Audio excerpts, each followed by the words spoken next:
ಘಟಕ ಇವತ್ತೇ ನಾವು ನವೆಂಬರ್ 16ರಂದು ಕನ್ನಡ ರಾಜ್ಯೋತ್ಸವ ಕಾರ್ಯಕ್ರಮವನ್ನು ಅದ್ದೂರಿಯಾಗಿ ಆಚರಿಸಿಕೊಂಡು ಬರ್ತಾ ಇದ್ದೇವೆ. ಇವತ್ತು ನಾವು ಕರ್ನಾಟಕ ರಕ್ಷಣಾ ವೇದಿಕೆ ಮನ್ನಾಪುರ ಗ್ರಾಮ ಘಟಕದಿಂದ 4ನೇ ವರ್ಷದ ಒಂದು ಕಾರ್ಯಕ್ರಮವನ್ನು ಅದ್ದೂರಿಯಾಗಿ ನಾವು ಆಚರಿಸ್ತಾ ಇದ್ದೇವೆ.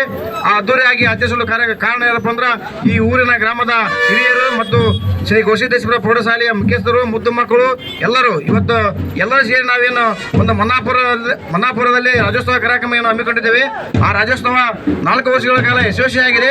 ಆ ಯಶಸ್ವಿಗೆ ಎಲ್ಲರಿಗೂ ಸಹಕರಿಸಿದಂಥ ಎಲ್ಲ ಊರಿನ ಹಿರಿಯರಿಗೂ ಹೊಂದಿಸುತ್ತಾ ಮತ್ತು ಇನ್ನೂ ಮುಂದಿನ ದಿನಮಾನಗಳಲ್ಲಿ ಕರ್ನಾಟಕ ರಕ್ಷಣಾ ವೇದಿಕೆಯಿಂದ ದೊಡ್ಡ ಮಟ್ಟದ ಒಂದು ಕಾರ್ಯಕ್ರಮ ಮನ್ನಾಪುರ ಗ್ರಾಮದಲ್ಲಿ ಆಗಲಿ ಅಂತೇಳಿ ಎಲ್ಲರಿಗೂ ನಾನು ಆಶಿಸುತ್ತಾ, ಕರ್ನಾಟಕ ರಕ್ಷಣಾ ವೇದಿಕೆಯಿಂದ ಎಲ್ಲರಿಗೂ ಊರಿನ ಗುರು ಹಿರಿಯರಿಗೂ, ಮಕ್ಕಳಿಗೂ, ಮುದ್ದು ಮಕ್ಕಳಿಗೂ ಮತ್ತು ಮಾತೆಯರಿಗೂ ಕರ್ನಾಟಕ ರಕ್ಷಣಾ ವೇದಿಕೆ ಕನ್ನಡ ರಾಜ್ಯೋತ್ಸವದ ಶುಭಾಶಯಗಳನ್ನು ತಿಳಿಸುತ್ತಾ ಮುಂದಿನ ಕಾರ್ಯಕ್ರಮಕ್ಕೆ ಅನುವು ಮಾಡಿಕೊಳ್ಳುತ್ತಿದ್ದೇವೆ. ಕನ್ನಡ ಕನ್ನಡ ಕನ್ನಡ ಬನ್ನಿ ನಮ್ಮ ಸಂಗಡ, ಕನ್ನಡ ಕನ್ನಡ ಬನ್ನಿ ನಮ್ಮ ಸಂಗಡ. ಕನ್ನಡ ರಾಜ್ಯೋತ್ಸವ ದಿನಾಚರಣೆಗೆ ಜಯವಾಗಲಿ, ಕರ್ನಾಟಕ ರಕ್ಷಣಾ ವೇದಿಕೆಗೆ ಜಯವಾಗಲಿ, ಕರ್ನಾಟಕ ನಾರಾಯಣಗೌಡರಿಗೆ ಜಯವಾಗಲಿ, ನರಸಿಂಹ ಟಿ.ಎ. ನಾರಾಯಣಗೌಡರಿಗೆ ಜಯವಾಗಲಿ. ಒಂದೇ ಒಂದೇ ಏನೇ ಬರಲಿ ಏನೇ ಬರಲಿ, ಜೈ ಜವಾನ್ ಜೈ ಜವಾನ್ ಜೈ ಕಿಸಾನ್.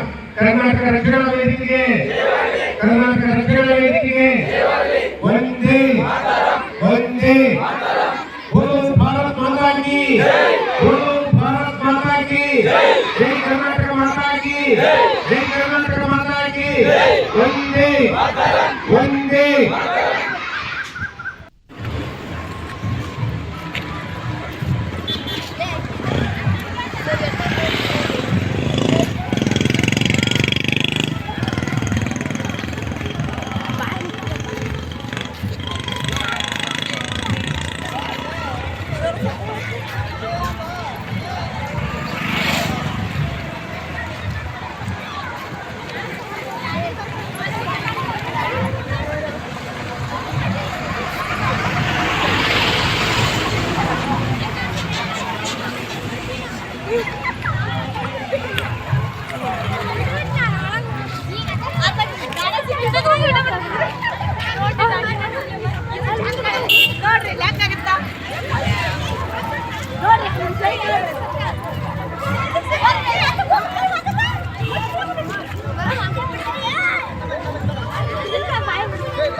ಬಹುಶಃ ಪ್ರತಿ ವರ್ಷವೂ ಕೂಡ ಈ ಗ್ರಾಮದಲ್ಲಿ ನವೆಂಬರ್ ಬಂತು ಅಂತ ಹೇಳಿದ್ರೆ ಭಾಳ ಉತ್ಸವ, ಒಂಥರ ಉತ್ಸಾಹ.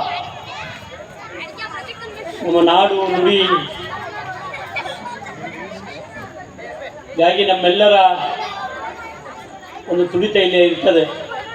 ಭಾಳ ಅದ್ದೂರಿ ಕಾರ್ಯಕ್ರಮ ಮಾಡ್ತೀವಿ. ಇನ್ನು ಮೇಲೆ ಪ್ರಾರಂಭ ಆಗ್ತದೆ ಕಾರ್ಯಕ್ರಮ. ಯಾಕಂದರೆ ಅದ್ರ ಜೊತೆಗೆ ಇಲ್ಲೇ ಶಾಲಾ ಮಕ್ಕಳಿಂದ ಸಾಂಸ್ಕೃತಿಕ ಕಾರ್ಯಕ್ರಮವನ್ನು ಕೂಡ ನಾವು ಇಟ್ಕೊಂಡಿದ್ದೀರಿ. ಯಾಕಂದ್ರೆ ತಾಯಿಯಂದ್ರೆ ಮಕ್ಕಳ ರೆಡಿ ಮಾಡ್ಕೊಂಡು ಬರಬೇಕು, ಹಾಗಾಗಿ ವಿಳಂಬ ಆಗ್ತದೆ. ಆದಮೇಲೆ ನಮ್ಮೆಲ್ಲ ಮುಗಿಯೋದಾಗ ನೀವೆಲ್ಲರೂ ತುಂಬಿದೆ ಮತ್ತು ನಿಮ್ಮ ಚಲೋ ಕಾರ್ಯಕ್ರಮ. ಒಟ್ಟಾರೆ ಭರತ ಭೂಮಿಯಲ್ಲಿ ಜನಿಸ್ತಕ್ಕಂಥದ್ದೇ ನಮ್ಮೆಲ್ಲರ ಪುಣ್ಯ. ಅದರಲ್ಲೂ ಕನ್ನಡ ನಾಡಿನಲ್ಲಿ ಜನಿಸ್ತಕ್ಕಂಥದ್ದು ನಮ್ಮ 7 ಜನ್ಮದ ಪುಣ್ಯ ಅಂಥೇಳಿ ನಾವೆಲ್ಲರೂ ಕೂಡ ಭಾವಿಸ್ಕೊಳ್ಬೇಕಾಗ್ತದೆ. ಇಲ್ಲಿ ಶರಣರ ನಾಡು, ಮಹಾತ್ಮರ ಬೀಡು, ಅನೇಕ ಜನ ಶರಣರು ಆಗಿ ಹೋಗಿದ್ದಾರೆ, ಅನೇಕ ಜನ ಮಹಾತ್ಮರು ಇಲ್ಲಿದ್ದಾರೆ. ಅವರೆಲ್ಲರ ಮಾರ್ಗದರ್ಶನ ಮತ್ತು ಅವರೆಲ್ಲರ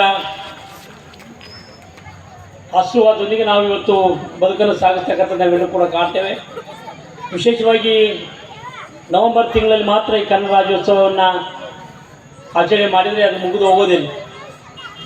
ಅದು ನಮ್ಮೆಲ್ಲರ ರಕ್ತದ ಕಣಕಣಲ್ಲೂ ಕೂಡ ಕನ್ನಡಾಂಬೆಯ ಸ್ಮರಣೆ ಇರಬೇಕು ಅಂತಕ್ಕಂಥದ್ದು ನನ್ನ ಭಾವನೆ.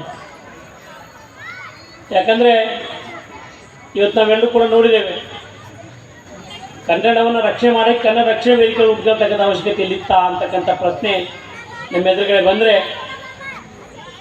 ಬಹುಶಃ ನಾವೆಲ್ಲರೂ ಕೂಡ ಹೇಳ್ತಾರೆ, ನೀರು ಕೇಳ ಹಾಲು ಕೊಡ್ತಕ್ಕಂಥ ಹಾಲಿನ ಮನುಷ್ಯನವರೆಲ್ಲರೂ ಕೂಡ ನಾವು ಕನ್ನಡಿಗರು. ಹಾಗಾಗಿ ನಮ್ಗೆ ಯಾರು ಬೇಕಾದರೂ ಕೂಡ ದುರುಪಯೋಗ ಪಡಿಸ್ಕೊಳ್ಬೋದು. ಇಲ್ಲಿ ಬಂದು ಬೇರೆ ರಾಜ್ಯದಿಂದ ಬಂದಿರತಕ್ಕಂಥವ್ರು ಅವ್ರ ಭಾಷೆನ ನಮಗೆ ಕಲಿಸ್ತಾರೆ ಹೊತ್ತು ನಮ್ಮ ಭಾಷೆನ ಅವ್ರು ಕಲಿಯೋದಕ್ಕೆ ಸಾಧ್ಯ ಆಗ್ತಾ ಇಲ್ಲ. ಹಾಗಾಗಿ ಇವತ್ತು ಅನೇಕ ಕಡೆ ರಕ್ಷಣಾ ವೇದಿಕೆಗಳಾಗ್ತಕ್ಕಂಥದ್ದು, ಕನ್ನಡ ಪರ ಸಂಘಟನೆಗಳು ಉಟ್ಕೊಳ್ತಕ್ಕಂಥ ನಾವೆಲ್ಲರೂ ಕೂಡ ನೋಡ್ತೇವೆ. ಇವತ್ತು ಜಾಗೃತಿ ಮೇಲೆಲ್ಲರೂ ಕೂಡ ಬರ್ತಾ ಇದೆ. ಯಾರೇ ಇಲ್ಲಿ ಬಂದರೂ ಕೂಡ ಅವ್ರ ಭಾಷೆದೇ ಮಾತನಾಡೋಕ್ಕಿಲ್ಲ, ನಮ್ಮ ಭಾಷೆ ಕಲಿಸ್ತಕ್ಕಂಥ ಪ್ರಯತ್ನ ಇವತ್ತು ನಾವು ಮಾಡ್ತಾ ಇದ್ದೇವೆ. ಅದು ಆಗಬೇಕು ಅಂತಕ್ಕಂಥದ್ದು ಕೂಡ ನನ್ನ ಕಳಕಳಿಯ ಒಂದು ಅಭಿಲಾಷೆ.